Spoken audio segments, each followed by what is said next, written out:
As you all know that minerals are essential for development, and this has been dealt in detail yesterday, and there is no doubt about it.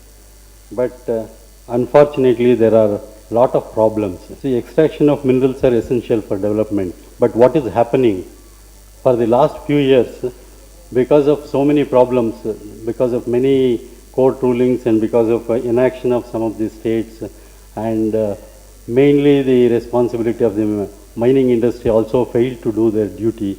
Therefore, the manufacturing industry is also suffering without raw material. And mining activity banned in several states, but slowly it is recovering. We hope that things will change in the coming years. And also, as a result of this, economy of many states suffered, and also the economy of the country has suffered. Now let me first talk on the mineral concessions, because that is the thing which is creating lot of problem. The grant of mineral concessions are governed by MMDR Act MC rules 1960. And as we all know, the state and the central are the responsible authorities for grant of these concessions. And as we know, for the minerals in the first schedule, state governments have to necessarily take the prior approval of the central government. But it will not end up there. Before grant of any concession or before execution of a mining lease, the lessee has to have several clearances in place. That is the thing which is creating the problem.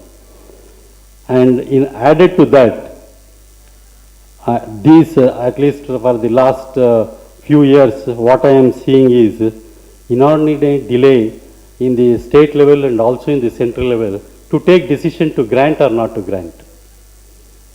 What is happening, either they have to grant it or reject it. Unfortunately, neither they take a decision to grant, nor they will take a decision to reject it. It is amber light is glowing for the last few years. I cannot go forward or I cannot go backward.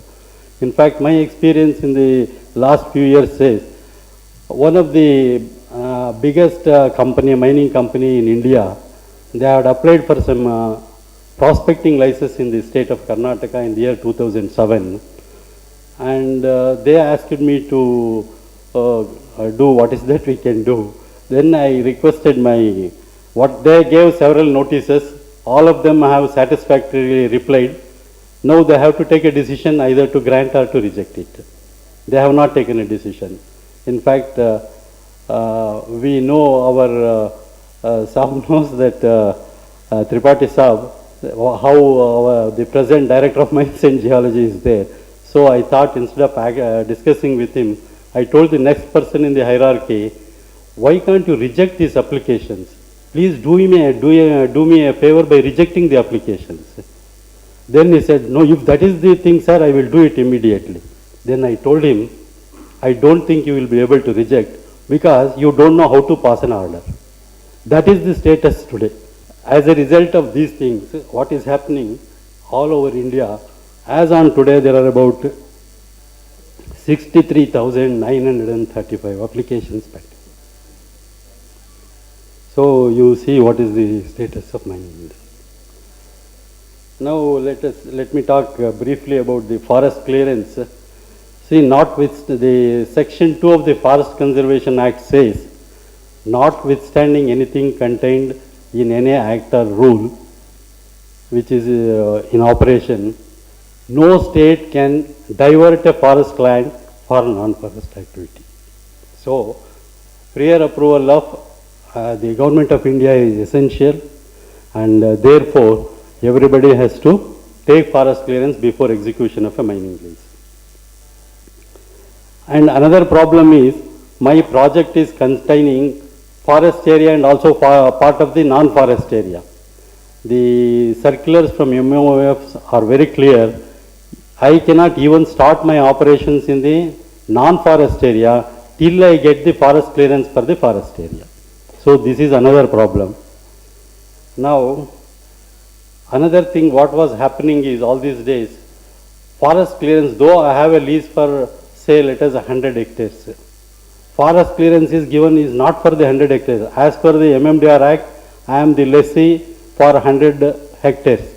But when I apply for the forest clearance is only given for part of the area, maybe 10 hectares or 20 hectares, depending upon the nature of the thing, broken up area, whatever they call, only for that. So again and again I have to go before the for getting forest clearance. This is another problem. Now in the year 2013, the MOF has given a guideline that applications seeking prior approval for entire forest area are only to be accepted by the nodal officers. Now they have changed it. If I have a lease for 100 hectares, I should apply for forest clearance for the entire area. State shall within a period of 3 months submit details of all cases where approval for only part of the forest land is obtained by MOF. So states have been given 3 months time. I don't think any state has complied with this. Then mining in such areas, the circular also says that mining in such areas after 2 years will be allowed only if FC is for entire forest land. I don't know what will happen after 2 years, because I don't think by that period everybody will have filed and everybody would have got the FC clearance for the entire forest area. Another problem in getting the forest clearance is the compliance on ST and other traditional forest dwellers Act, which was passed in the year 2006, wherein we have to, the Grama Sabha has to be conducted, and 50% of the members should be present in that Grama Sabha, and all of them should agree for diversion of this forest area. This is another hurdle for getting the forest clearance. And another problem is, though the time frames have been given in a circular issued in the year 2004, MOF has clearly given the time schedule of different levels. For example, if I file an application to the nodal officer, he can keep the application for a period of 10 days, and afterwards, before that or after, within 10 days, he has to send that to the district level. That proposal should go. District level people should keep it for a period of 90 days. And after that, they should send it, or before that, 90 days. Then at the state level, they have been given a period of 60 days. Everything is stipulated, notification has been issued in this regard, but unfortunately, nothing happens as per this time schedules. And another thing our entrepreneurs should know, that prospecting is not the FC clearance is not required for prospecting operations if there are no felling of trees. Even the borewells, 25 boreholes of 4-inch diameter can, in a metallic mine deposit, they can take up drilling of 4-inch diameter boreholes in 10 square kilometers. Only if there is a felling of tree is involved, then the section 2 of the FC Act comes into picture. Therefore, FC is not required for prospecting and also for reconnaissance operations. Then let us come to this environmental clearance. As per the Environmental Protection Act 1986 and rules framed, sub-rule 3 of rule 5 says that it has given certain regulation restrictions for new projects or expansions or modernization of existing project based on their potential environmental impacts. They have to necessarily take prior environmental clearance. Then based on the area of the operation, it has been classified 50 hectares and above and less than 50 hectares. 50 hectares and above have to be classified as A category, and environmental clearance will be given by the MOF through Environmental Impact Assessment Authority, and less than that area have been classified as B category, and those projects will be cleared by the state level Environmental Impact Assessment Authority. But the recent Supreme Court order has said that even the areas less than 5 hectares need to have environmental clearance. I do not know how this order can be sincerely or faithfully followed by any state or any where are the officers to regulate and find out? Only if somebody complains, then that becomes a problem. Otherwise, these orders of the Supreme Court is difficult to be followed, because there are hundreds, thousands of the minor minerals and also some of the major minerals licenses less than 5 hectares.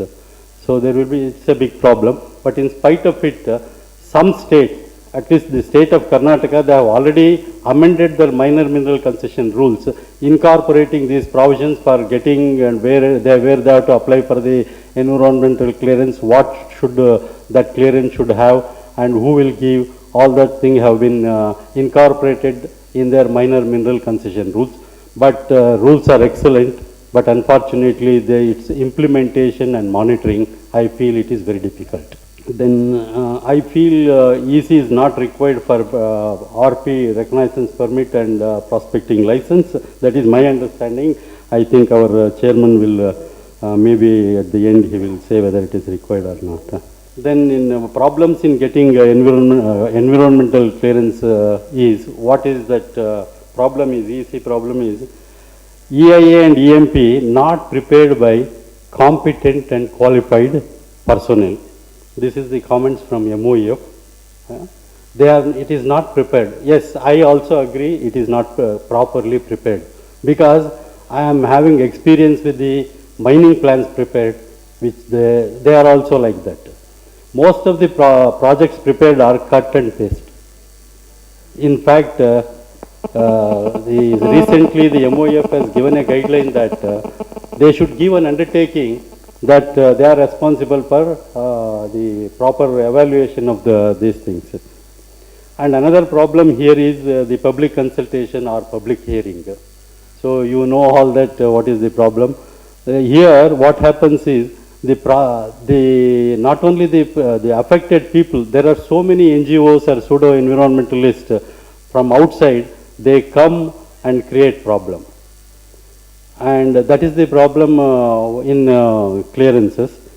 And another problem is, even the project proponent also failed to properly address the issues and educate the people there. What are the damages? How is that they are going to contain that? And what is the benefit if they do the project, and what are the negative things? That also, even the project proponent, they don't properly spell out.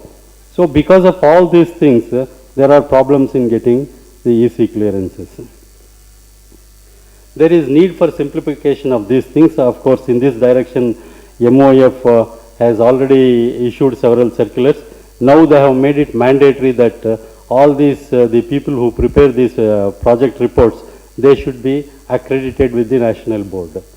And MOEF is also fixing the time schedule, but unfortunately what the new time schedule fixed, it is more than what it was earlier.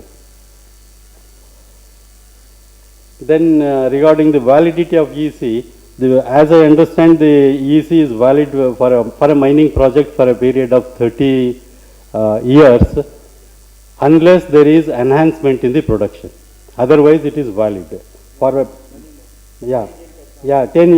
change in technology or the product, or change in area, then only we need a fresh EC. Otherwise EC is valid for the entire life of the project if there is no change in the activities. Then there are certain obligations after getting the EC, the project management to submit half-yearly compliances in hard and soft copies to the regulating authorities on 1st June and 1st December. These reports are public documents. We should know that these reports are public documents. And also, latest complaint shall be displayed on the website of the concerned regulating authority. Because these are public documents and it has to be available in the website, there are chances anybody can pick up these things and file a case in the court.